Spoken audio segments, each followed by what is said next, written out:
Great. So let's see. It's now 10 o'clock. And a few more people are arriving. The video already started, so we will just go on. Welcome to this first webinar for the Nordic Grand Solutions call. It's a new program. The Nordic Energy Research has existed for 40 years and is a joint undertaking of the Nordic countries to promote and fund research in energy matters that are of useful value to all the Nordic countries, or more than one country at the same time. I will come back to this. It's called Nordic Added Value. So that the Nordic countries have joint interest in many things, and one of them is to have cleaner energy system and a more sustainable energy system, and also a security of supply and cooperation across borders for this purpose is what we do. My name is Lisa Nielsen. I'm from Denmark. I'm a chemical engineer from Danish Technical University, but I worked with project funding for 30 years. 2 seconds.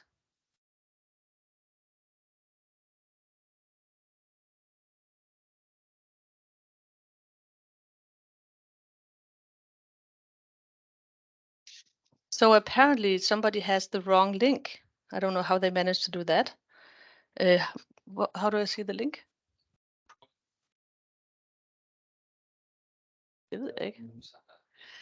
Can one of you please put in the chat the link you follow to follow this meeting, and I will send it to the other meeting. Apparently somebody has, for some reason that can't explain, a different meeting link.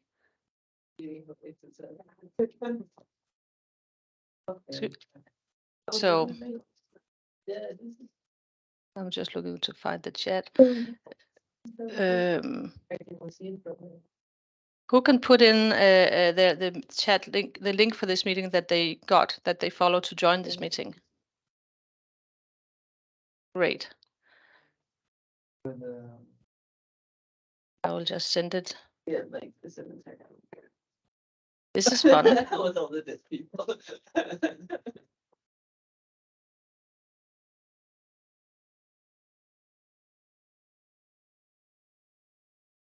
So this just goes to prove that you are absolutely welcome to make mistakes and have it cleared up. This is how we would like to operate the projects anyway. We have several annual projects of different types. Some are repeat projects, and most of our project funding, the calls that we have, change character over the years. So we don't have like a national energy call would be the same call name and program name for many years, but maybe change its focus from year to year, and so we change within a few years to follow on trends. Like a really good example is a current project program we have on maritime transport, which when it was created 3-4 years ago was an under critical subject in each country. But jointly for the Nordic countries, the subject of green fuels for maritime transport had critical mass. And so we had a program and the funding out, and the first round of projects just reported their final reports, and the next round is opening. So this is what is considered Nordic added value, that you reach more critical mass for research teams to find their partners in the Nordic countries, and we support those projects. So maybe we will see. Any questions about what Nordic Energy Research is, if you're new or if you have been here before? But we'll give people a chance to join us.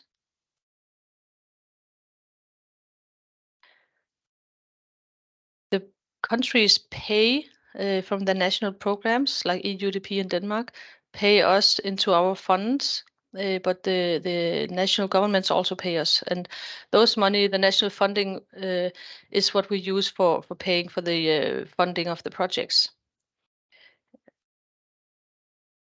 So let's assume that people are going to move here. My name is Lisa Nielsen, as I said. And I have a long background in project administration and call design and reading proposals to evaluate for funding.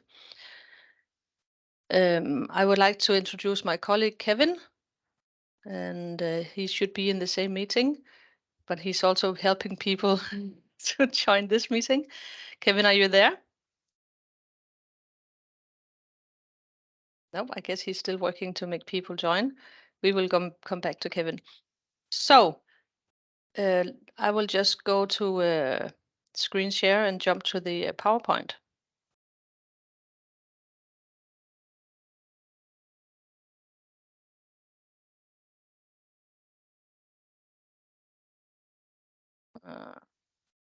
So why can't I find somebody help me here? There we go. It's up there. So this is the call name. Nordic Grand Solutions is the program, and the call name is Nordic Energy Solutions for the Green Transition. Are everybody happy? Somebody tell me that you see the screen. No, we cannot see the screen. You cannot see the screen. Aha. Funny.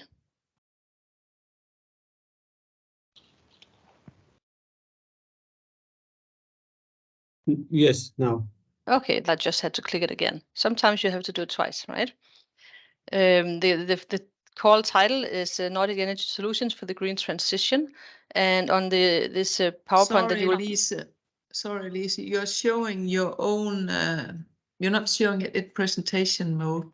Maybe you have two screens and you've shown the other one. We are seeing the one with the notes on. That's funny. I can see both.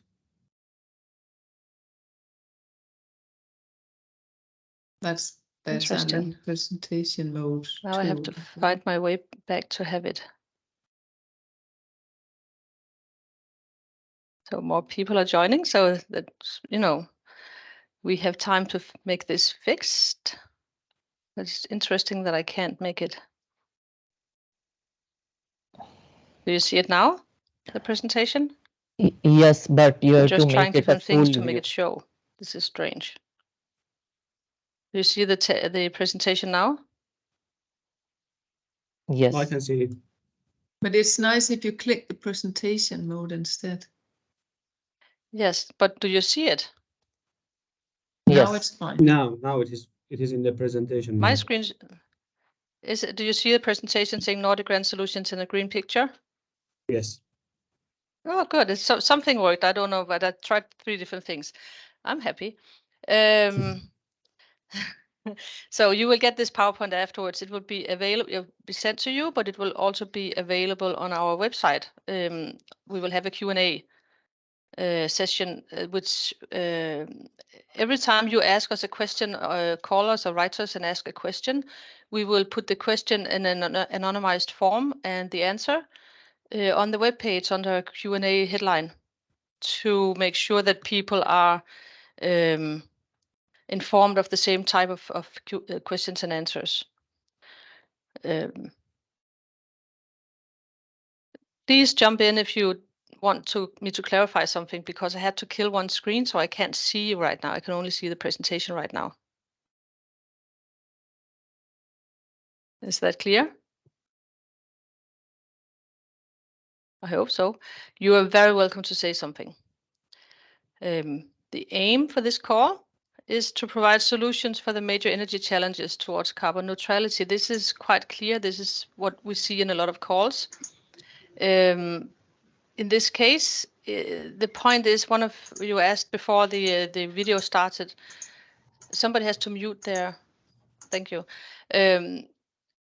You can the call is definitely you can have a technology that you want to develop, but if the proposal only wants to develop the technology and not look at the world around that the technology is supposed to exist in, it's not good enough for this call. The call really, we want you to combine your consortium in a way that you also look at the barriers that need to be addressed for this new technology or service to be efficient, to get to work, to have its potential fulfilled in the near future, because we have to hurry to reach the carbon neutrality targets and the green transition targets. We don't have the luxury of creating cool technology and then wait for the world to see how cool it is. We have to help the world see the potential of this technology, but also make sure that the technology is ready, that the barriers that it will meet have been addressed already in the development phase. Is any questions for that? Just jump in. I cannot see your hands right now. Okay. So this is from the text, Nordic Energy Challenges in Focus. This is from the call text. You should definitely familiarize yourself with those 4 headlines: Energy Trilemma, Tomorrow's Energy Solutions, Nature Inclusive, Green Transition. What does that mean? Sustainable Remote Energy Systems. But the headline in itself is the core here. I put it in bold like this because Nordic is important. You have to address a Nordic added value. So meaning, is the energy source you use particularly abundant in the Nordics or only available in the Nordics? Will this technology be developed outside the Nordics or only here because it's only applicable here? Consider what is special about it. And one example is indirect light for solar applications. Further south, you would always work with the direct light because that's the best energy source, but indirect light is very abundant in the Nordics and could be used. Just one example, it could be tidal resources, tidal energy resources. It could be climate change will also implement renewable energy resource change. Maybe there is something to look at there in your project. Yeah, at least you have to consider how this will change energy. It has to be green, it has to be a clean energy source and a clean application, preferably also with a recycle focus for the no waste, leave no waste, recycle your product. Those kind of considerations are also necessary, that you don't have a cool technology that unfortunately relies on strongly limited or problematic source of a component. That would not be great, but maybe your project is to replace that component. Challenges, well, the Energy Trilemma challenge, your project has to go towards carbon neutrality, yes, but it should also support security of supply.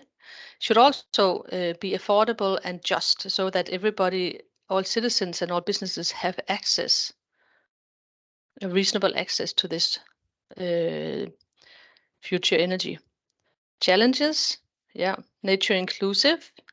It means you shouldn't do harm to the nature.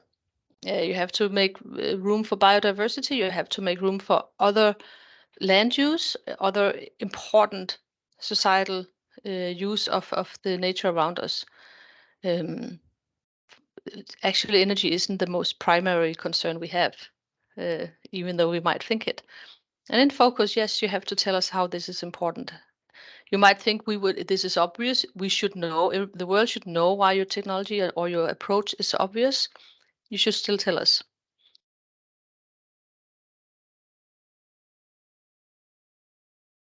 The call also describes these 5 angles of approach, themes. You're not obliged to answer all 5. You may answer one in a great way. You may answer several in a great way. Or your technology or your project is in between. It's definitely a plus if the project offers solutions for more than one thing. Consider that it is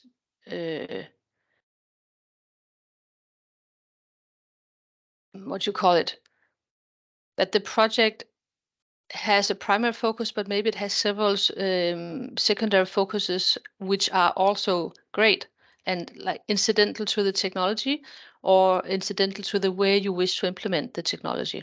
Explain that in your application. And make sure you have the cooperation and consortium partners who can make that happen, or who can inform you properly if is this actually true, or is it just something you think it will, there's a difference between thinking this will be good for everybody and then proving in your consortium and your work this is actually good for everybody. Consider that. This slide, part of it's in Danish because I borrowed it from Paul Frederik Bach. He's a former vice director of the TSO Energinet. And his point is that you look at the graph, and yes, the prices for electricity went high after the Russian invasion of Ukraine to the right of the graph, but they were already going high the year before. And this was due to normal climate variations that are probably climate change related, but they were still the new normal. In 2021, all of Europe was hit by less wind, less rain, and this drought meant that big power stations didn't have cooling water, and hydro stations didn't have enough supply from the dam water. So there was too little electricity available, and that meant that the spot prices on the energy markets went up a year before the crisis, the war then started.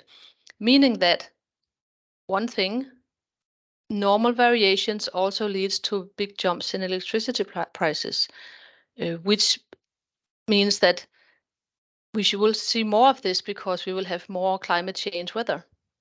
But it also means that it's not useful to put effort into a project that seeks to pay the price, make it cheaper, or use the high prices for something in a sub-optimization of how to use surplus or lack of electricity.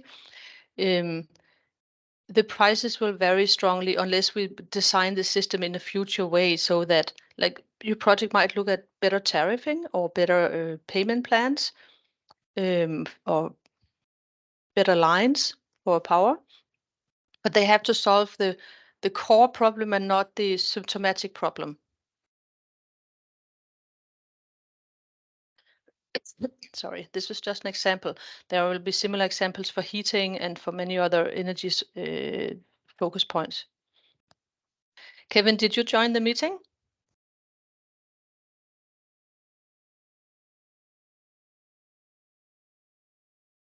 Maybe not.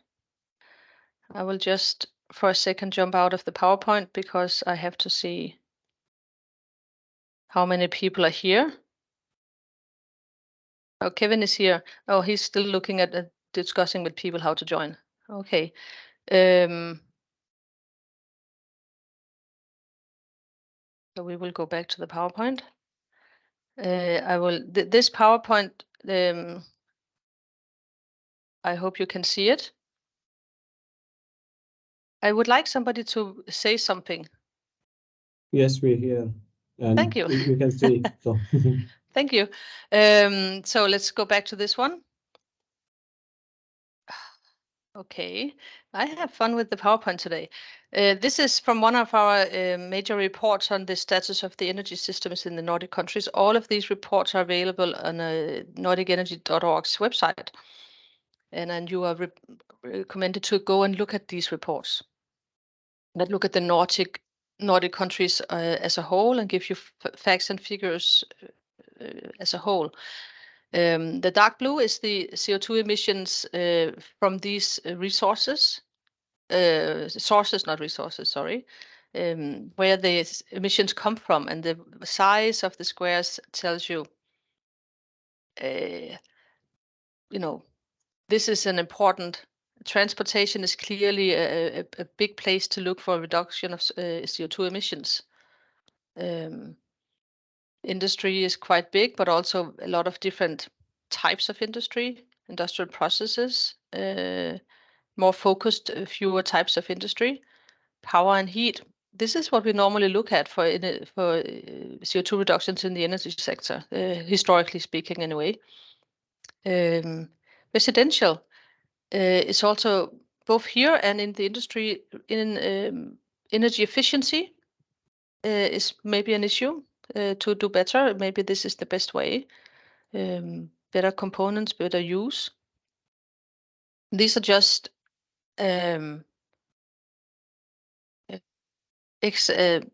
shows you the size, the scale of the different areas of CO2 emissions as an inspiration for how important is my focus, but also is my focus going to support more than one area? Is somebody asking a question? Okay, what is this program about? Well, it's a combination of a technology neutral call, the call text, and the funding behind it, and then a series of workshops in the lifetime of those projects funded. Meaning that when you are granted the project, sign the contract, you also agree that your project will be part of the annual workshops and invite the other projects and the world in general into the machine room of your project. This is what we are considering. This is what we are already thinking in our project. These are our preliminary results to some extent as you progress. And you also have to be ready to uptake if another project is, or some decision in the world is overtaking you in speed towards your timeline and your goals for your project. You can't have the luxury of a 3-year project in by yourself in your project, and you have to take in what happens in the world. Maybe there is a new rule that changes the focus of your project to make it meaningful, or something that you thought would be difficult is now allowed, and that means you can move much faster.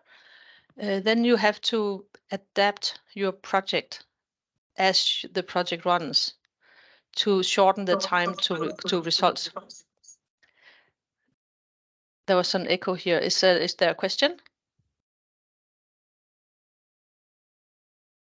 We also want to have these workshops as we progress to make sure that we build a strong interest ahead of the results, so that a Nordic stakeholder audience, decision makers, investors, interest groups in the countries are alert and looking for the results. And this project is going to be meaningful for our community or our business or our departmental decision making. So we will come back to this workshop if we really want to see the results of your projects. That's the idea of this workshop series of workshops. So this is not the normal design, not the normal project thinking. People will be interested from day one in what you do in your granted project outside your project community. Also, because this is asking a lot of work, we limit the grants to projects that ask for between 8 and 25 million Norwegian kroner, both because a smaller project would have difficulty having this outreach potential and also have including the value chain of their project idea. We want a better concerted effort in the project. 25 million Norwegian kroner is the limit because that's quite a big project to be funded. But it also there is also a rule that you have to have a minimum of 10% in-kind funding. So the minimum project budget total is 8.8 million Norwegian kroner. We expect to fund between 5 to 10 projects. The 25 million, we don't think there will be 3 projects of that size, and that's the end of the story. We think this is like the possibility of a big project if there's a really good proposal that merits 25 million Norwegian kroner in funding. You have to have a minimum of 3 countries represented in the consortium, and those countries that count as an independent country is Iceland, Norway, Finland, Denmark, Sweden, and Faroe Islands. So this is a news. This is the first time the Faroe Islands are counted as an independent country for the rule of 3 countries represented in a Nordic Energy Research context. And there is an additional evaluation criteria on top of the normal criteria you normally see: excellence, impact, implementation. There's also a fourth criteria called Nordic added value, which means that we will do an assessment with our board of directors. Which of these projects have the strongest potential impact, or in the Nordics, the strongest argumentation for how this project will have an added value across borders. Examples of stakeholders: these Working Group for Renewable Energy, Electricity Market Group, Carbon Capture, Utilization and Storage Group, Nordic Energy Equality Network, and Network for CO2 Neutral Islands are all networking groups across the Nordics that Nordic Energy Research is the secretariat for. Just to give you an example, and the participants of several of these networks are departmental key people who write regulations and laws and recommendations for policy. The Nordic Energy Equality Network is a gender equality network across all the Nordic countries and the Baltics, and you can be a member. This is a broader network. So this picture, I asked a colleague of mine, what is Nordic added value? How do I explain that? And he said, you use a house with different apartments, different families living in each apartment. What might they agree to do better together than doing it individually? An example of no added value is that there's one family where they have cereal for breakfast with milk every morning, and they think everybody should do this because it's very healthy, they think. And they want to have everybody support that all people living in this apartment building should always have the same breakfast. That's not added value, because that obviously doesn't make sense. It might make sense in one household, it might not make sense in another household. It's not a good subject for a common rule. However, what if they did agree that we should, nobody wants to clean the stairs in the apartment building, so we pay somebody from the outside to do it, or we pay each other, or we make a rule that it takes turns to do it. This has some added value. It's a good thing to agree on. It's a lot like the passport union in the Nordics. This is useful and practical. It could also be that they decide that we will use the basement in a certain way, or have parties together in the basement, and we do that because it's added value to do this together. It's great for the neighborhood.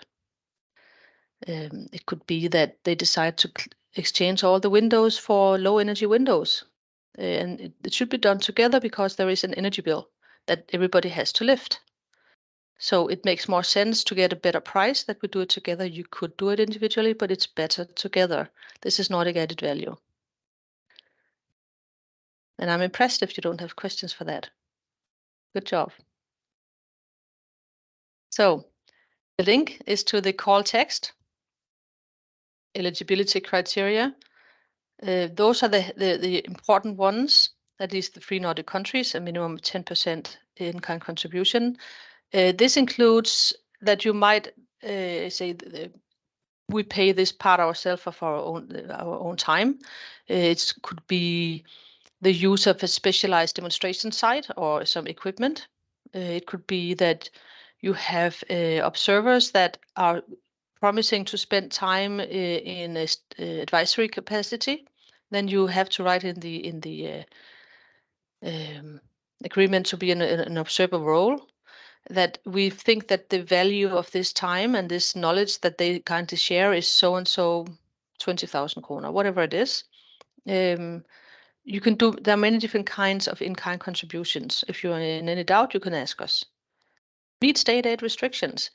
The rules here is that it is explained in the text and the call text, but if you are a research performing institution, you ask for the budget that makes sense for the job you're going to do in the project.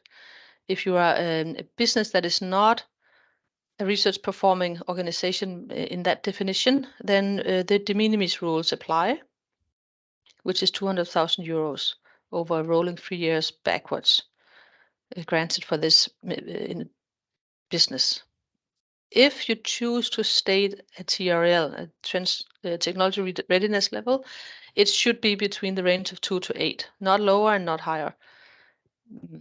You are free to not define a TRL if that doesn't make sense for your proposal. You can also use a SRL, societal readiness level. That might make it more be more useful for you explaining your proposal. The project can have a maximum duration of 3 years and a funded budget of between 8 and 25 million kroner. Those are the minimum rules. But I would like to go to the web page and show you and have a discussion of the web page, but I would really like to see if there are any questions right now. Yes, I have a Go ahead. question. This is Emil Hillberg from RISE in Sweden. I have a question regarding the TRL level. You mentioned it's between 2 and 8. Yes. But in the beginning of the webinar, you were also stressing very much on this speed to implementation or something like that, right? Yes. So it also one can interpret it that you're focusing on higher TRL level, but this is very open. 2 to 8 is like everything.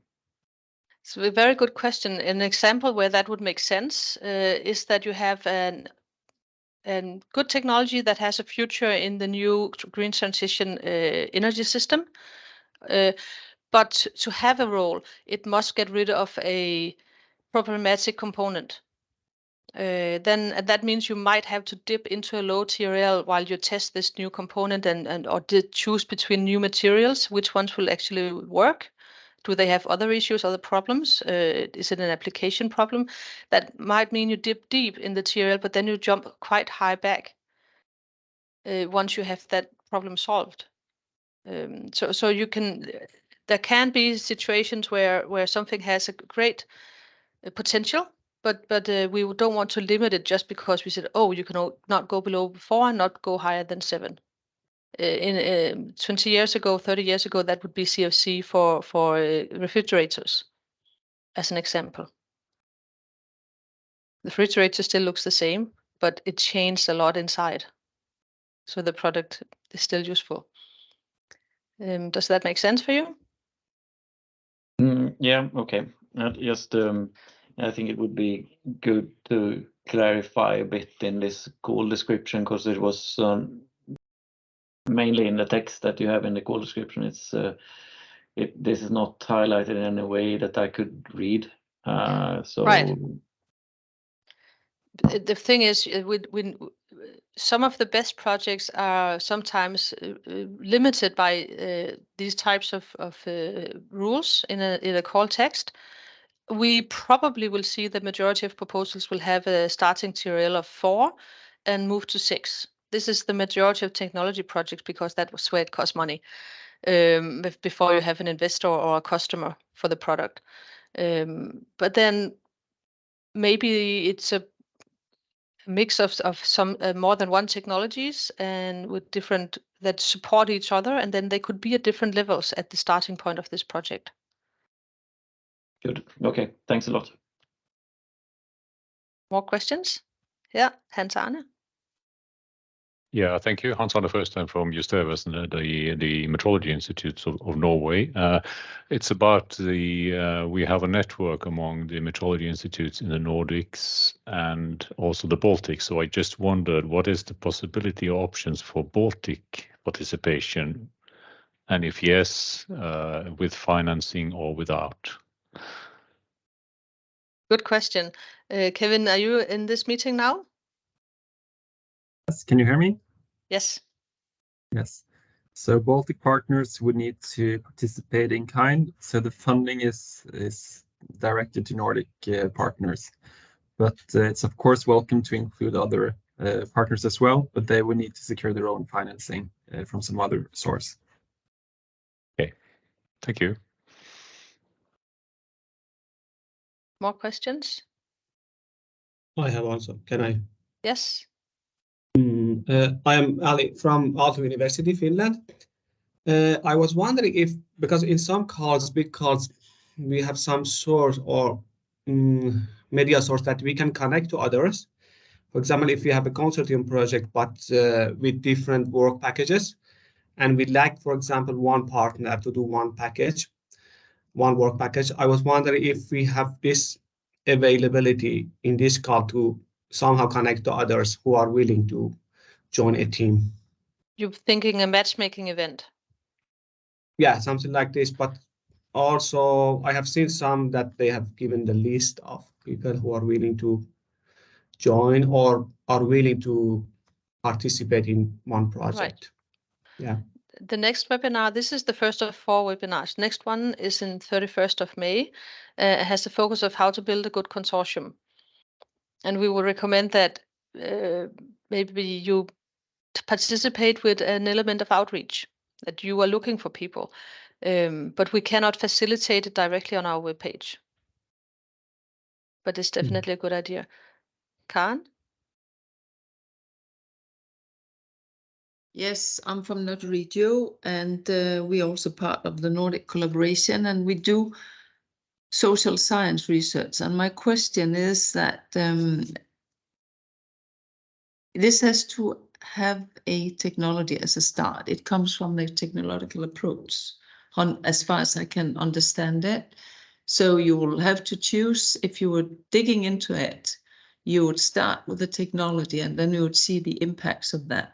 Because we are often doing the other way around. We are looking at the territory, it could be a municipality region, and looking into what are the options there, what are the societal impacts, what are the challenges, what are the opportunities out there using different types of technologies. But this is not, as far as I can understand, the societal thing here is an add-on where you look at, we've decided for this, how it's going to impact. Am I right? Not an add-on. If it reads as an add-on, it will not be a good proposal. It is when you develop a technology that you hope to have impact with fast, you have to consider how will that happen and who will use it, who will perform the impact.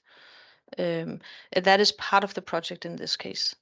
I understand that, but it's still you have decided for a technology which you're looking at what are the impacts of that and the linkages to society. Well, a proposal or project could go the other way and look top down, and then but they have to have an idea at the application time. If they're going to do technology development work, it has to be part of the proposal. Okay.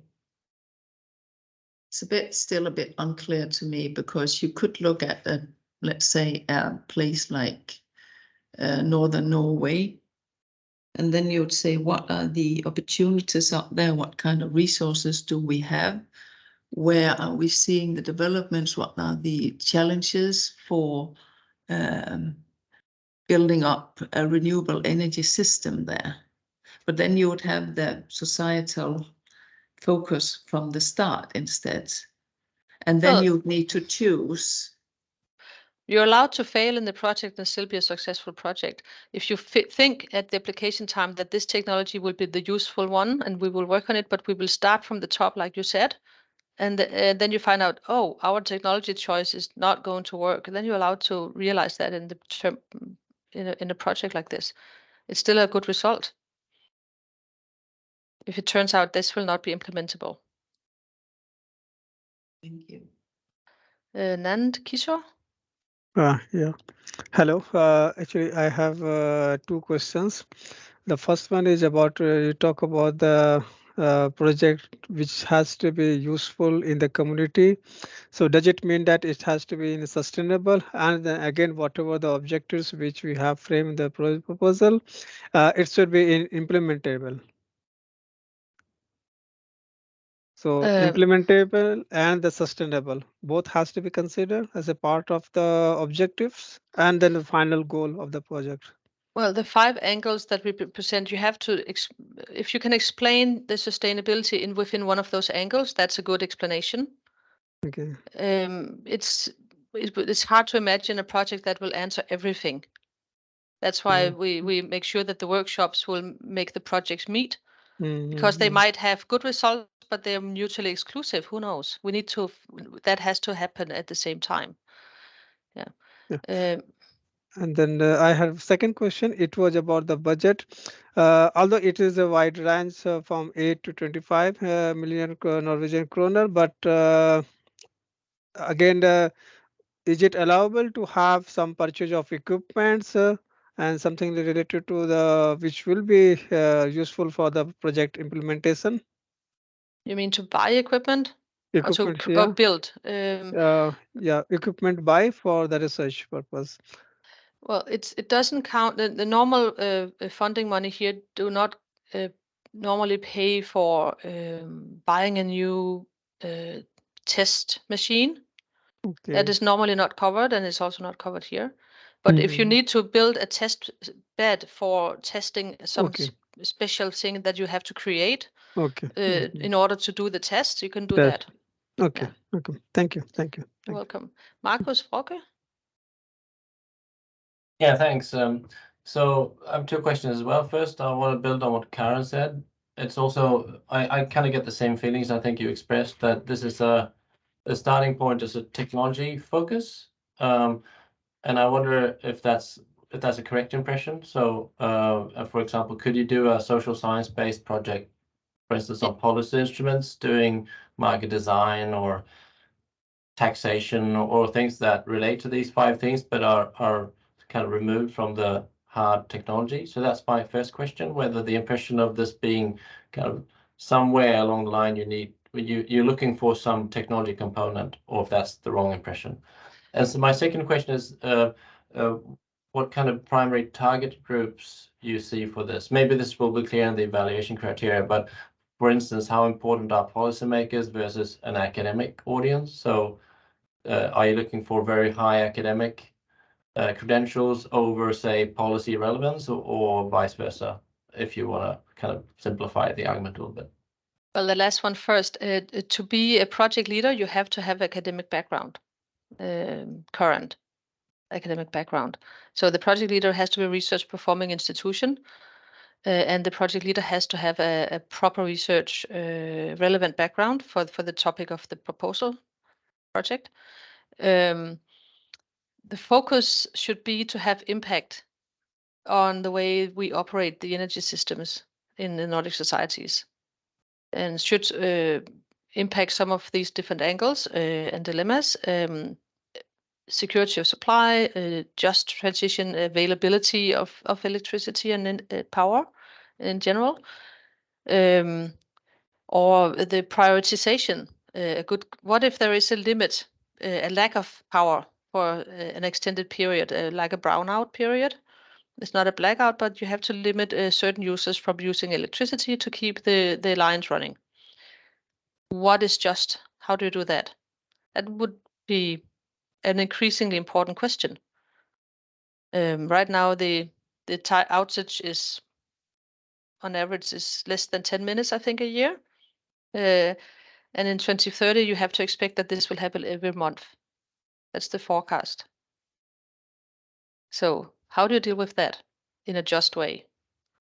Is it the tariffs that decide, so that, let's have a high tariff when there is a high demand, meaning that at the 6 o'clock when all the families have to cook dinner, there's a higher price, but later in the evening there's a lower price when you charge a Tesla. Is that fair? Stuff like that. Yeah, I suppose that my question was more, I agree, of course you raise important issues. My question was more, if you're looking for example, just to make it very clear, academic papers related to the issues that you were looking at, or if you'd rather see, if there is a contradiction, it's not, maybe there's no conflict, but sometimes there is a conflict between doing that and writing and producing research that can be very quickly implemented in, for example, policy design and policy decisions. So if your project has this focus, it should include participants in the project consortium who will look at how will that implement our business or our technology focus? How will that work out for a main type of technology or a specific interesting type of technology? So you cannot just say this would be a great set of rules or a great set of market rules or tariffs or whatever. But then your stakeholders would be the business owners and the technology developers. So that would be wrong. You have to have those in your consortium so that they get to, in the time of your work, have considered how will that impact my business in a good way? Do I need to change my product so that it will fit with these type of rules? How difficult will that be? So you cannot just give a recommendation and then not have it tested by some relevant stakeholders from the technology side. The other way around, you cannot have a cool technology development and then completely ignore if the rules will apply for me, or if the whole world has to change to make room for my technology. I will move on to Kevin, I think. Yeah, just trying to add on to this, I think there needs to be some scientific added value in the projects. So there needs to be some ground for academic papers and some academic productions in the projects. But I think also, as Lisa mentions, and as you can see in the text, there's a high focus on getting this research out to the end users and stakeholders. So I think that's also important parts of the projects, but it needs to build on some form of academic production. Some new knowledge needs to be made as well. So we go back to Karen. Yes, I mean, there's no black and white here. True. Sustainability is not only environmental sustainability.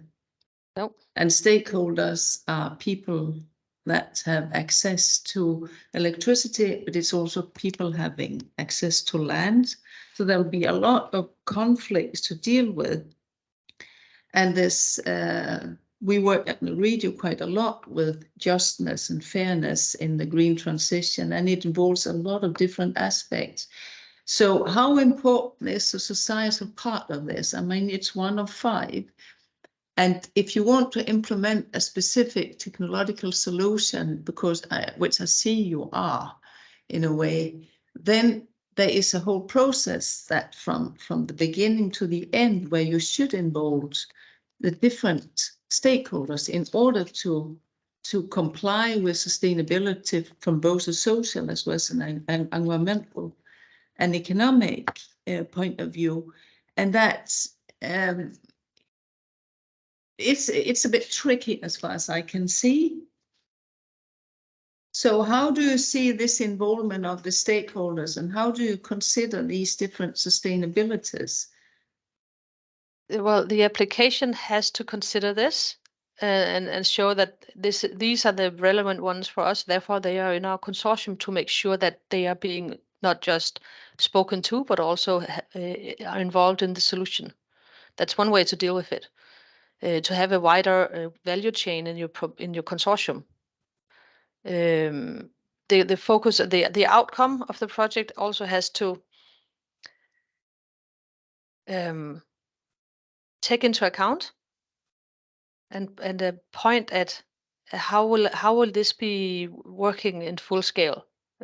Who should be involved to make that happen? And then, if you already know now, you should put them in your consortium. I'm not sure I answered to the full extent of your question, but it is, the problem is exactly we can't develop something and then be surprised when nobody wants it because they weren't asked. This is at the core of the core. That's why it's tricky to have a technology as a choice from the beginning. Oh, you may have the other approach, or you may have competing technologies for the same resource or for the same positioning. Land use or something.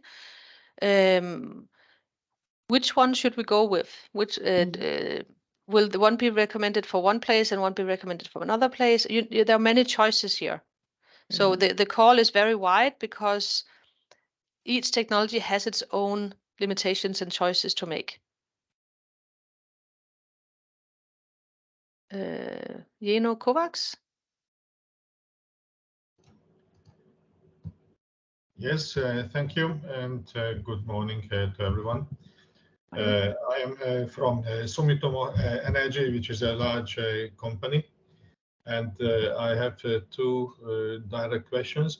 One is that first is that whether large companies are welcome in these consortiums, as the definition says that grants to partners outside the research definition are allowed, but with a limited budget. Is that the rule for large companies? I understand. Yes. All right, thank you. And then the other question is that whether this funding is instrumented via local organizations, like in Finland we have the so-called Business Finland, or this is funding directly to you? This is a good question, and the answer is funded directly from us. Directly. All right. This is unusual because normally it would be the case that your national funding agency would handle the local funding. Yes. But for this particular call, it's different. All right, that is clear. Thank you very much. Welcome. Ellie? Yes, maybe I have another angle of what Karen said, because she's from the social perspective, but also we have some other issues that we want to focus. And regarding this technology, something technology to include it, so something tech. Can I say that those that Karen said that they are needed, but not enough? So you need some tech as well beside everything. Can I say if one projects that will not be successful would be desktop studies. They can be scientific and relevant and academic, but if they are only desktop, if you're not meeting people or not doing something in a development phase or getting outside your office, it would not be a good proposal. So that's the lower minimum. If it's only a technology development project, it's also not a good proposal. Yeah. But it depends on your focus point. I can imagine a proposal that has commercial available technologies, but see them in a new way with a service. Then you don't develop technology, you may develop a service, or you may move some barriers, and you prove that by doing a great consumer engagement effort or something. Who knows? Or engage electricity trading companies or whatever it is, right? So there are many options. So we don't want to limit. It has to make sense for the proposal. Yeah, I got it. Yeah, because also, for example, we have this wooden construction in Nordic countries. There are some. We have a lot of challenges for that transition to wooden construction. Of course, like the suppliers, engineered wood, the construction companies. It's not just the technology. So the improvement and development is now the challenge. So I think that for this energy also, this kind of development, implication, improvements or challenges. Yeah. Wooden constructions is a CO2 sink, right? So that's how you would count it as a part of a CO2 effort. Yeah. Ove Wolfgang? Yes, hello, I'm from SINTEF.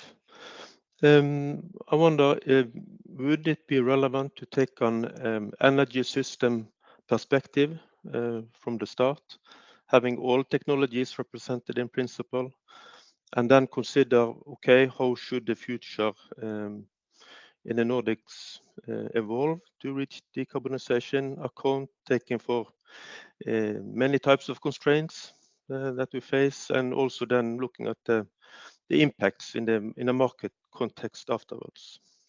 Yes, that would be interesting. You would have to make sure that those who then need to change their business, that they are involved doing this project. Are your solutions or the way you approach this something they will accept, or they can accept maybe? It has to get. You have to get out to the stakeholders that are the immediate stakeholders. They should be in the project.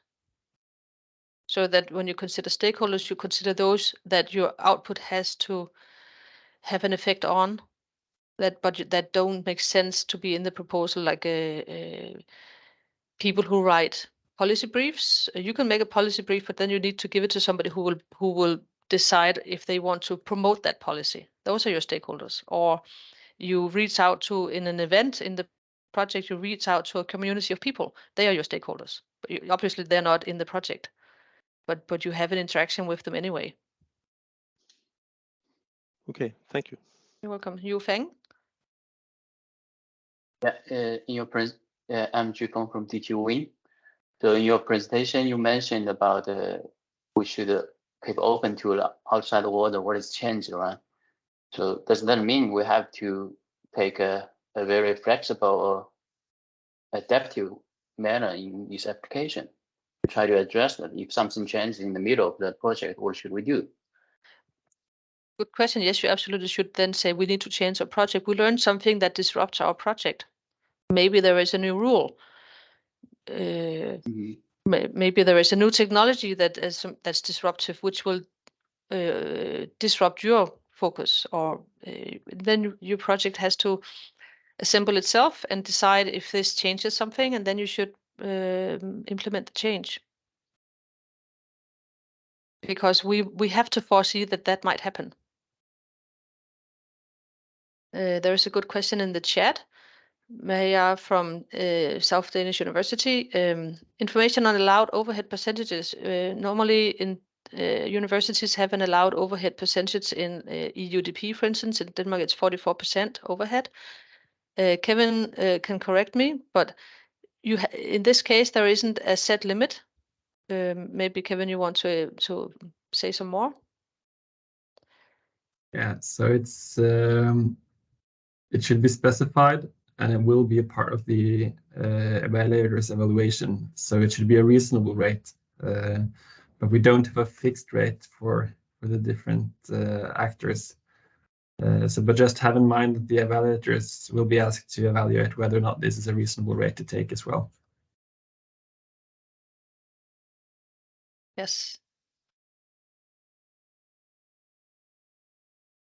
More questions at this point? So we need to tell you that please sign up for the coming webinars, just so you know again. Use them to the fullest. When you get into the project design, when you are developing your project, you will probably find that the Nordic added value part is the difficult part to explain. And you should spend some time on that. And if you go for the webinars, you might ask questions for that. And it could be many things. It can also be on the fact that we are asking you to have 3 different countries in your proposal is by itself an added value, because research communities and businesses working together across the borders is added value in itself. Maybe you don't have to explain that in your proposal because there's a limited number of space for writing. Karen Repsgaard. Oh, you're muted. Yeah. What is the decision process here? Deadlines? How long time? How it's going to be? I know you've shown the eligibility criteria. Who is evaluating it? So we have we're going to have an external groups of experts to evaluate the proposals. With the normal criteria, they are also available online in the call text. That these are scientific quality, implementation, expected impact, and they will be weighted. It's quite usual to what people normally see as evaluation criteria. But the 4th criteria is how well does the proposal explain the Nordic added value, and how important does that value seem to be? So that gives an extra dimension on the scoring. So we have independent external experts, and then a Nordic Energy Research evaluation of the Nordic added value. And the final decision will be taken by the Nordic Energy Research Board. based on those two different assessments?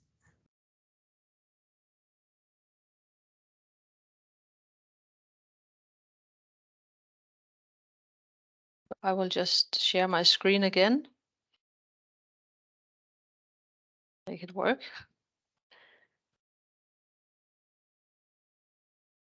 So this is the call description. I hope you see it, everybody.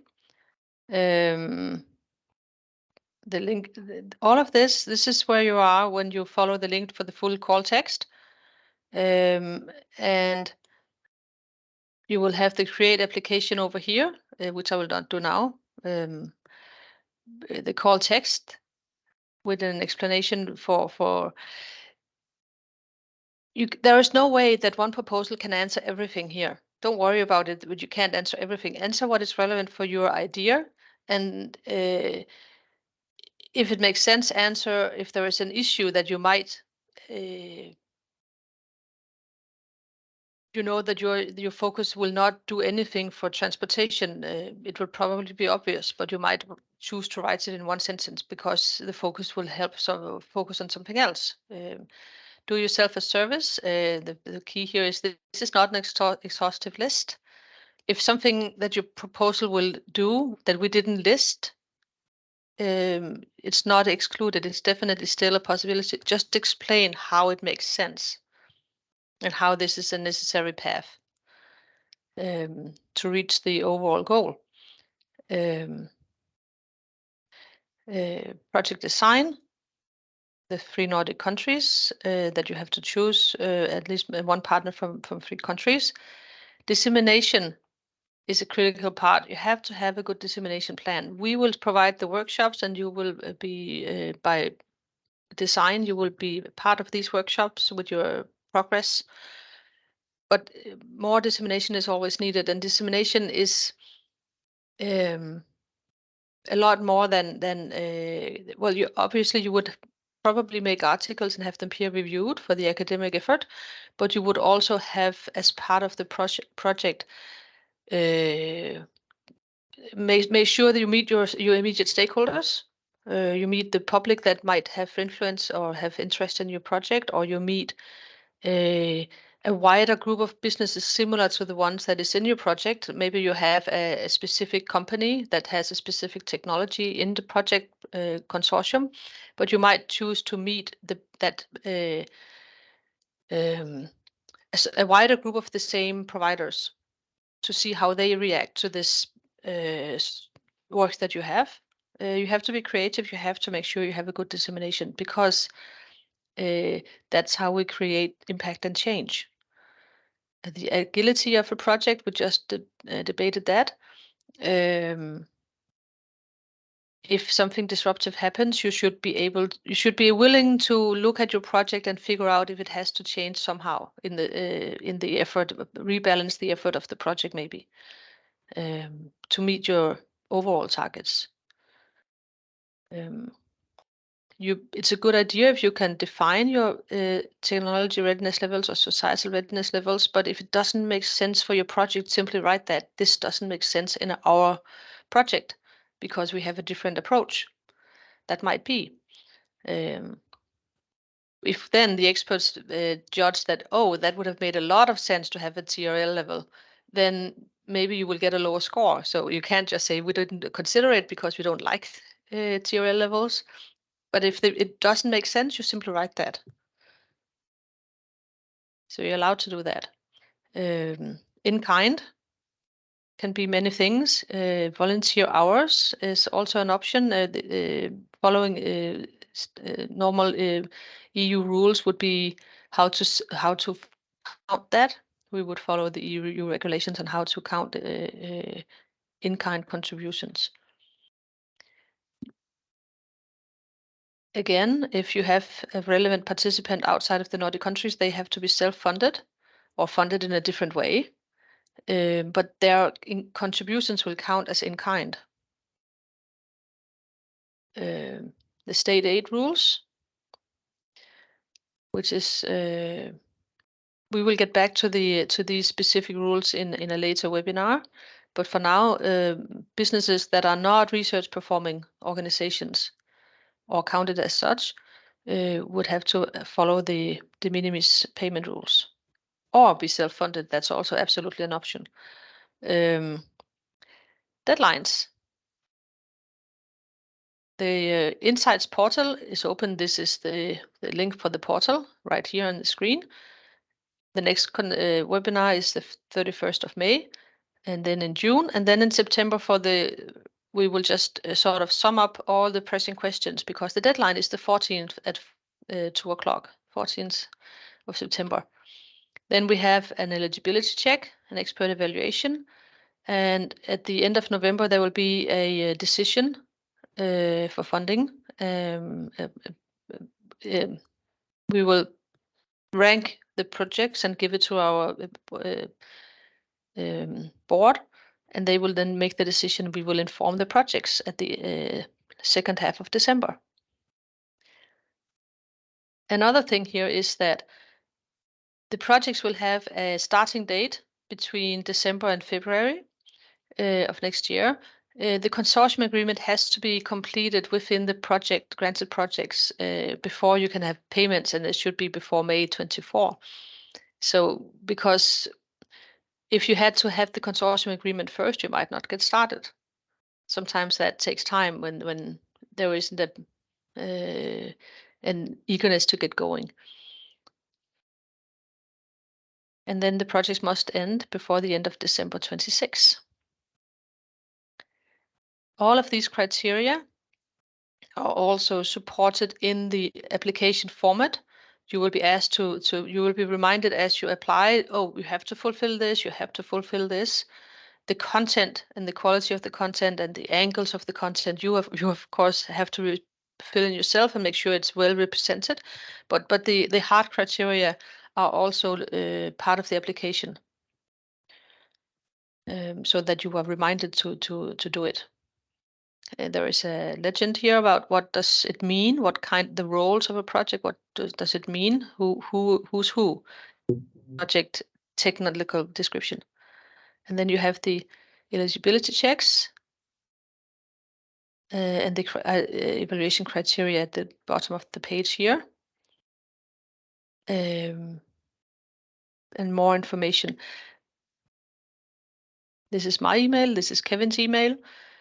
We will put questions and answers, and we will also put the webinar video available on the web page. Any questions?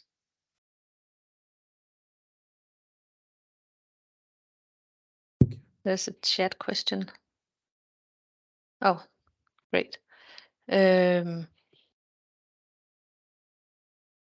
You had a good question about how to find partners. And obviously you would have to go out and look around, and I think you should probably take the chance now to note who showed interest, but you have no idea right now if they have the same focus that you do. This is always difficult to find partners in other countries if you don't know them already. Do you have suggestions for us how we could help you? Because we cannot have a matchmaking website that is very heavy to maintain. Do you have other suggestions for us how we could support the matchmaking and consortium building beyond having the webinar in 2 weeks? I think one idea was putting one Excel sheet that, of course, people can email you and request that you can put them in that, for example, Excel sheet. So we have the contact and the research focus. So then we can find someone, for example. This is one recommendation that I have seen in another call, that they had just put an Excel sheet. Okay. I'm not sure our system will be useful for that, but it's very manual, so it can be done, I guess. But I'm not sure we have the setup for it. Other suggestions? Obviously, the best suggestion is to have been in a project already where you already know somebody. And not Yeah. everybody has that luxury.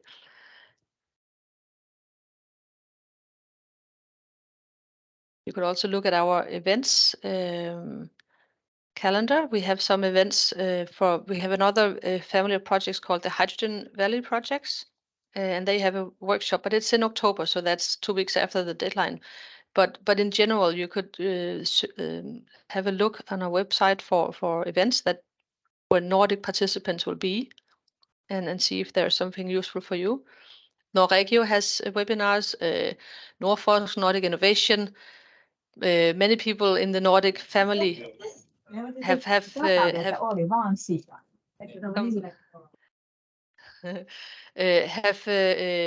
online meetings or physical meetings where you can meet the other organizations who are interested in Nordic cooperation. So those are also good places to meet people. I guess you can still post on this Teams group, right? After this session, yes. you could still post something there. So on the chat for this. Yeah. Yes, you could. Yes, that's true. That's a good suggestion. So if there are no more questions now, Kevin, do you want to add something? There's one question in the chat, and that is whether or not it's allowed to participate in multiple projects. And we don't have any exclusions on that, so that's allowed. But you, of course, need to have the capacity to fulfill them if multiple projects are selected as well.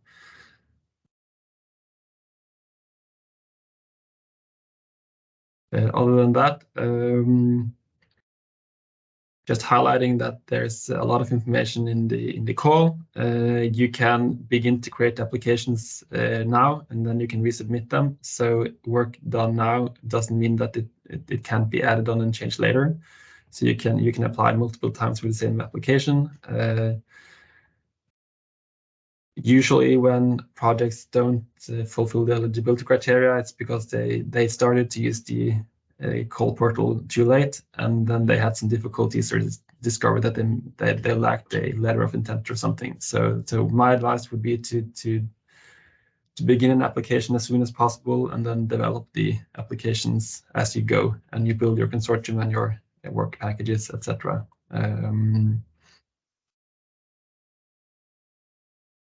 That's a very good advice. Yeah, and also remembering the eligibility criteria are absolute, meaning that if you don't fulfill the eligibility criteria, the applications will not be forwarded to the experts for evaluation. So take good notice of the different criteria and make sure that your applications are delivering in all the criteria under the evaluation criteria as well. Yes. So I think I will stop the video. I will stay online in case somebody wants to chat some more off video. But this was the official part. So thank you for taking part of this.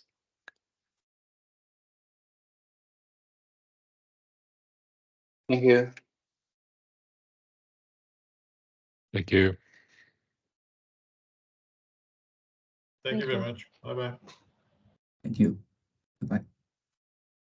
Thank you. Goodbye. Bye. Thanks.